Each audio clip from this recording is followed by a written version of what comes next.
छिया जर के दोनों हाथ हो दोनों परानी छिया जर के दोनों हाथ हो भेले भी न सरभाउगा उगा दीना नाथ हो भेले भी न सरभाउगा उगा दीना नाथ हो उगा दीना नाथ हो। लच लच करे छे देख केला बाके पात हो लच लच करे छे देख केला बाके पात हो भेले भी न सरभाउगा उगा दीना नाथ हो भेले भी न सरभाउगा उगा दीना नाथ हो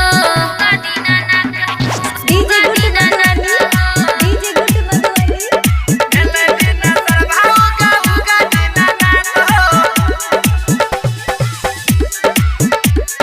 भेले भी न सरभाउगा उगा दीना नाथ हो सुना हो दीना नाथ सुना हो पुकार हो बाजिन के बेटा द के कर उपकार हो बहुते देर से छिया पानिया में ठार हो थर थर काप छे लागे बड़ी जार हो उगा उगा दीना नाथ कत छ हसतल हो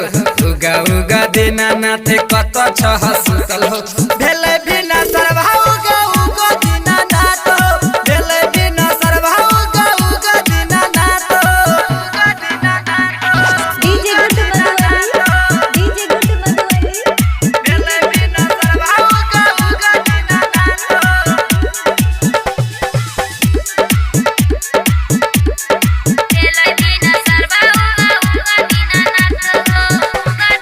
उगा हो दीना नाथ कत छ हसतल हो करल धरल सबे हमर करन सफल हो जोरा जोरा नारियल कछिया हम बिगल हो बहै छे कोसी जल बड़ी शीतल हो सागर से नी गुड़िया बिटू एला तोरे द्वार हो सागर से नी बिटू गुड़िया एला तोरे द्वार हो